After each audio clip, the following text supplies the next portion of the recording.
أما بعد فأعوذ بالله من الشيطان الرجيم بسم الله الرحمن الرحيم وأما بنعمة ربك فحدث وقال الله عز وجل في مقام آخر قل بفضل الله وبرحمته فبذلك فليفرحوا صدق الله العظيم وبلغنا رسوله النبي الأمين المكين الكريم ونحن على ذلك لمن الشاهدين والشاكرين والحمد لله رب العالمين سبحانك لا علم لنا إلا ما علمتنا إنك أنت العليم الحكيم رب اشرح لي صدري ويسر لي أمري واحلل عقدة من لساني يفقهوا قولي رب يسر ولا تعسر وتمم بالخير وبك نستعين يا فتاح اللهم افتح علينا حكمتك وانشر علينا رحمتك يا ذا الجلال والإكرام الله أكبر الله أكبر لا إله إلا الله والله أكبر الله أكبر ولله الحمد الله أكبر الله أكبر لا إله إلا الله والله أكبر الله أكبر ولله الحمد الله أكبر الله أكبر لا إله إلا الله والله أكبر الله أكبر ولله الحمد. سب سے پہلے تو اللہ تبارک و تعالی کا بے پناہ بے انتہا شکر و احسان ہے، وہ رب جس کی نعمتوں کو کوئی شمار نہیں کر سکتا. وَإِن تَعُدُّوا نِعْمَةَ اللَّهِ لَا تُحْصُوهَا، اگر تم اللہ تبارک و تعالی کے احسانات کو، اس کی نعمتوں کو، اس کے فضل و کرم کو شمار کرنا چاہو، لا تحصوها، تم کبھی انہیں شمار نہیں کر سکتے. جس رب نے ہمیں ایمان کی دولت سے سرفراز فرمایا، جس رب نے ہمیں اپنے پیارے محبوب صلی اللہ تعالی علیہ وسلم کی امت میں پیدا فرمایا، جس رب ذوالجلال نے ہمیں ماہ رمضان جیسا عظیم مہینہ عطا فرمایا، ایسا مہینہ کہ اس سے پہلے جتنی امتیں آئیں ان امتوں کو ایسا مہینہ نصیب نہ ہوا. انبیاء کرام کو جب معلوم ہوا کہ آخر زمانے میں خاتم پیغمبراں آئیں گے اور ان کی امت کو اللہ تبارک و تعالی ایسا مہینہ عطا فرمائے گا، تو انبیاء کرام نے اللہ تبارک و تعالی کی بارگاہ میں اس آرزو کا اظہار کیا کہ اے رب ذوالجلال ہمیں بھی تو اس امت کا حصہ بنا دے. اب ذرا اندازہ لگائیے کہ کس قدر عظیم مہینہ ماہ رمضان کا مبارک مہینہ ہے. ماہ رمضان کے اختتام پر اللہ تبارک و تعالی نے مسلمانوں کو عید کا موقع عطا فرمایا، عید کا یہ مبارک دن عطا فرمایا.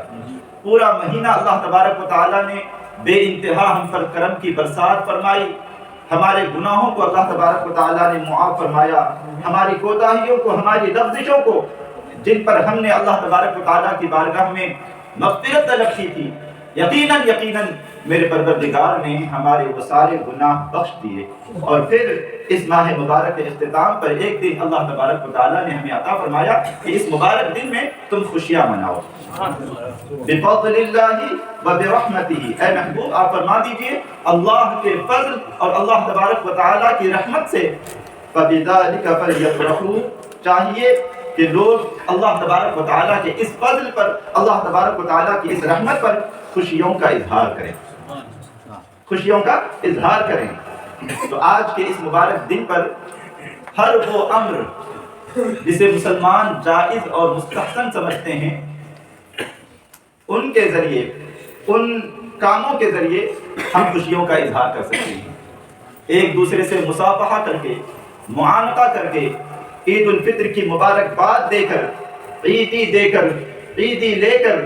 اپنے ہمسایوں کے درمیان تحفے تحائف تقسیم کر کر، ہمارے اڑوس پڑوس کے جو لوگ ہیں ان کو تحفے تحائف دینے کے ذریعے مسلمان آج کے اس دن کی خوشیاں منا سکتے ہیں. حضرت انس ابن مالک رضی اللہ تعالی عنہ سے مروی ہے آپ ارشاد فرماتے ہیں کان لأہل الجاہلیت یومان فی کل سنۃ یلعبون فیہما، کہ دور جاہلیت میں لوگ سال میں 2 دن عید کے طور پر منایا کرتے تھے اور اس دن وہ کھیلتے تھے، لہو لعب میں جو ہے اس دن کو وہ گزارا کرتے تھے۔ فلما قدم النبی صلی اللہ تعالی علیہ وسلم المدینہ، جب حضور اکرم صلی اللہ تعالی علیہ وسلم مدینہ المنورہ تشریف لائے، قال، آپ نے ارشاد فرمایا کان لکم یومان تلعبون فیہما، دور جاہلیت میں تمہارے پاس 2 دن تھے جن 2 دنوں میں تم خوشی منایا کرتے تھے، وقد ابدلکم اللہ تعالی بہما خیرا منہما یوم الفطر و یوم الاضحیٰ، اللہ تبارک و تعالی نے ان 2 دنوں کو ان سے بہتر 2 دنوں میں تبدیل فرما دیا، اور وہ 2 دن کون سے ہیں؟ عید الفطر کا دن ہے اور عید الاضحیٰ کا دن ہے۔ اب عید الفطر اور عید الاضحیٰ کے دن صحابہ کرام رضوان اللہ تعالی علیہم اجمعین کے دور میں کس طرح خوشیوں کا اظہار ہوا کرتا تھا۔ ام المؤمنین حضرت سیدہ عائشہ صدیقہ رضی اللہ تعالی عنہا فرماتی ہیں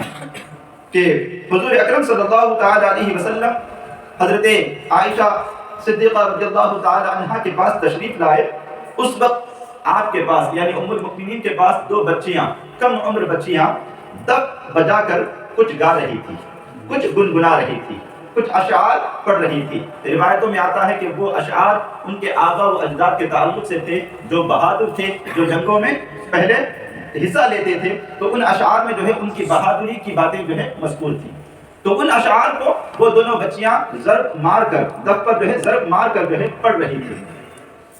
تو حضور اکرم صلی اللہ تعالی علیہ وسلم آئے، آپ وہاں پر آپ تشریف رکھے۔ تھوڑی دیر کے بعد ام المؤمنین فرماتے ہیں کہ میرے والد حضرت ابو بکر صدیق رضی اللہ تعالی عنہ تشریف لے آئے۔ جب آپ آئے تو آپ نے ان دونوں بچیوں کو ڈانٹا کہ یہ تم کیا کر رہی ہو، یہ تم کیا پڑھ رہے ہو؟ تو حضور اکرم صلی اللہ تعالی علیہ وسلم نے حضرت ابو بکر سے ارشاد فرمایا دعہن فإن لکل قوم عیدا، کہ اے ابو بکر ان بچیوں کو چھوڑ دو، ان بچیوں کو گانے دو، اس لیے کہ ہر قوم کا ایک تہوار ہوتا ہے، ایک عید کا دن ہوتا ہے، اس دن وہ خوشی کے طور پر اگر کچھ کرتے ہیں جو شریعت سے نہیں جو چیز جو ہے شریعت سے نہیں ٹکراتی تو پھر اس چیز کے کرنے سے جو ہے روکنے کی ضرورت نہیں ہے۔ یعنی دف بجا کر ان بچیوں نے جو ہے کچھ اشعار پڑھے تھے۔ اب وہ اشعار فحش گوئی پر مبتلا نہیں تھے، ایسا کوئی نہ سمجھے کہ پھر تو گانا اور گانا سننا یہ بھی جو ہے معاذ اللہ رب العالمین عید کے دن جائز ہو جائے گا، بالکل نہیں۔ اور میوزک وغیرہ کے تعلق سے تو پہلے ہی سے جو ہے معاملہ بالکل واضح ہے، کچھ زیادہ بیان کرنے کی ضرورت نہیں ہے۔ اور ایک حدیث پاک ہے حضرت عبداللہ ابن مسعود رضی اللہ تعالی عنہ سے، آپ ارشاد فرماتے ہیں فما رأى المسلمون حسنا فهو عند الله حسن وما رأوا سیئا فهو عند الله سیئ، کہ مسلمان جس چیز کو حسن جانے، جس چیز کو اچھا جانے، پھر اس کے حسن ہونے میں کوئی شک و شبہ نہیں۔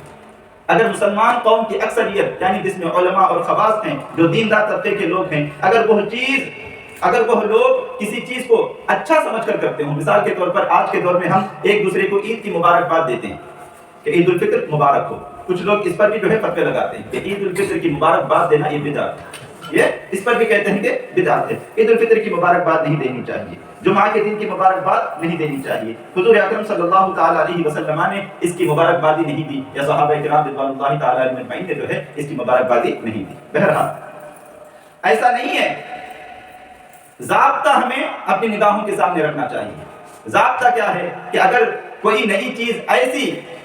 جو شریعت کے کسی اصول سے ٹکراتی ہو تو پھر ہم اس کو ریجیکٹ کر دیں گے، اس کو ہم قبول نہیں کریں گے۔ لیکن ہر دور میں کچھ نہ کچھ چیزیں جو ہے وہ نئی پیدا ہوتی ہیں، تو ان چیزوں کو دیکھا جائے گا کہ کیا یہ چیزیں شریعت کے اصولوں سے ٹکرا رہی ہیں یا نہیں ٹکرا رہی ہیں۔ اگر نہیں ٹکرا رہی ہیں تو پھر اس کے اپنانے میں کوئی حرج نہیں، اس کو اپنانے میں کوئی شرعی طور پر قباحت نہیں ہے۔ ہاں اگر شرعی اصولوں سے وہ چیز ٹکراتی ہے یا اسلامی شعار سے وہ چیز ٹکراتی ہے تو پھر اس چیز کو قبول نہیں کیا جائے گا۔ تو عید کی مبارکباد دینا،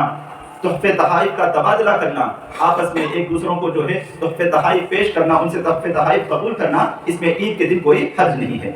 حضور اکرم صلی اللہ تعالی علیہ وسلم نے ہمیں اس چیز کی اجازت مرحمت عطا فرمائی ہے۔ اسی طرح ایک اور روایت ہمیں پڑھنے کو ملتی ہے، ام المؤمنین حضرت عائشہ صدیقہ رضی اللہ تعالی عنہا ہی اس حدیث پاک کی بھی راوی ہیں۔ سنن نسائی میں یہ حدیث پاک موجود ہے، جاء السودان يلعبون بين يدي النبي صلی اللہ تعالی علیہ وسلم فی یوم عید، کہ کچھ حبشی غلام حضور اکرم صلی اللہ تعالی علیہ وسلم کے سامنے مسجد نبوی کے صحن میں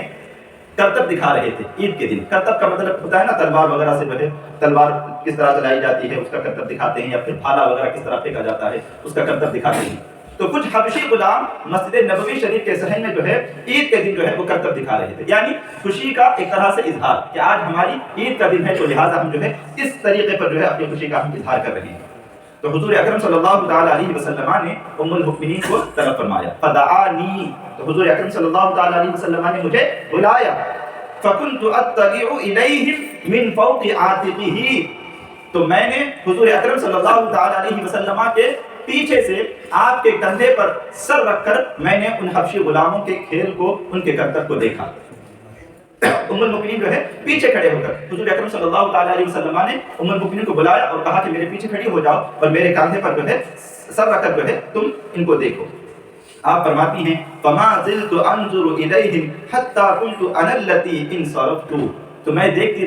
رہی یہاں تک کہ مجھے خود محسوس ہوا کہ میں کافی دیر لگا رہی ہوں۔ حضور اکرم صلی اللہ تعالی علیہ وسلم کھڑے ہوئے ہیں، کہیں ایسا نہ ہو کہ میری وجہ سے حضور کو تکلیف ہو رہی ہو۔ تو آپ کہتی ہیں کہ حضور اکرم صلی اللہ تعالی علیہ وسلم میری خاطر اتنی دیر تک بھی کھڑے رہے، آپ نے کچھ نہیں فرمایا، اور میں خود ہی جب ہٹ گئی تو پھر حضور اکرم صلی اللہ تعالی علیہ وسلم بھی پیچھے ہٹے۔ تو پتہ یہ چلا کہ کسی دور میں خوشی اظہار کرنے کا اگر کوئی ایسا طریقہ ہو جس میں کوئی شرعی طور پر قباحت نہیں ہے تو پھر اس طریقے کو اپنانے میں بھی کوئی حرج نہیں ہے۔ لہٰذا ہر چیز کے تعلق سے یہ بات جو لوگ کرتے ہیں کہ حضور اکرم صلی اللہ تعالی علیہ وسلم نے نہیں کیا، صحابہ کرام نے نہیں کیا، تابعین نے نہیں کیا، کیا انہوں نے اس چیز کو کیا ہے؟ ہر چیز کے تعلق سے یہ سوال نہیں کیا جا سکتا، ورنہ پھر بہت سارے معاملات میں جو ہے آپ پر بھی سوال اٹھیں گے کہ حضور اکرم صلی اللہ تعالی علیہ وسلم نے تو یہ نہیں کیا، صحابہ کرام نے تو یہ نہیں کیا، آپ آج یہ سارے کام کیوں کر رہے ہو؟ آج ایسی عالیشان عمارتیں مسجدوں کی شکل میں جو عالیشان عمارتیں بنائی جا رہی ہیں، کیا حضور اکرم صلی اللہ تعالی علیہ وسلم کے دور میں کوئی ایسی پختہ عمارت مسجد کی موجود تھی؟ کیا صحابہ کرام جو ہے وہ سواری کے طور پر کار کا استعمال کر رہے تھے؟ کیا کار اس دور میں اس کا وجود بھی ہوا تھا؟ اگر صرف وہی کام کرنے ہیں جو کام حضور اکرم صلی اللہ تعالی علیہ وسلم نے اور صحابہ کرام نے کیے، تو پھر تو آج آپ کو جو ہے کار کی سواری بھی آپ کے لیے ناجائز ہو جائے، ٹھیک ہے؟ پھر تو پیدل چلنا یا پھر گھوڑے پر بیٹھ کر یا پھر خچر پر بیٹھ کر آپ کو سواری کرنی پڑے گی، ایک جگہ سے دوسری جگہ پر جانا پڑے گا۔ بہرحال آج یہ مبارک دن عید کا دن ہے، خوشیاں بانٹنے کا دن ہے۔ آپ لوگوں سے گزارش ہے کہ شریعت کے دائرے میں رہتے ہوئے خوشیوں کا اظہار کریں، پنج وقتہ نمازوں کا خاص طور سے اہتمام کریں، خوب اپنے طور پر بھی کھائیں، دوسروں کو بھی کھلائیں، غریبوں اور جو مسکین ہیں ان کا بھی خوب خیال رکھیں، اڑوس پڑوس کے لوگ جو ہیں ان کا بھی خیال رکھیں، اگرچہ غیر مسلم ہوں ان کا بھی خیال رکھیں۔ آج کے مبارک دن پر جا کر ان کو بھی تحفے تحائف پیش کریں اور آج کے دن کے تعلق سے انہیں بتائیں کہ آج کا یہ مبارک دن جو ہے وہ عید الفطر کے طور پر ہم مسلمان مناتے ہیں، کیوں مناتے ہیں، کب مناتے ہیں، تھوڑی بہت اسلام کی باتیں جو ہے اسلام کی تبلیغ کے طور پر جو ہے ان کے سامنے بھی پیش کر دیں۔ ہو نہ ہو اللہ تبارک و تعالیٰ کو اگر منظور ہوا تو آپ کی کچھ باتیں کسی کو اثر کر سکتی ہیں اور ہو سکتا ہے کہ پھر وہ اسلام کی طرف بھی آ جائیں۔ اللہ تبارک و تعالیٰ آج کے ہمارے دن کی تمام تر رحمتوں اور برکتوں سے مولا تبارک و تعالیٰ ہم سب کو مالا مال فرمائے۔ وآخر دعوانا ان الحمد للہ رب العالمین۔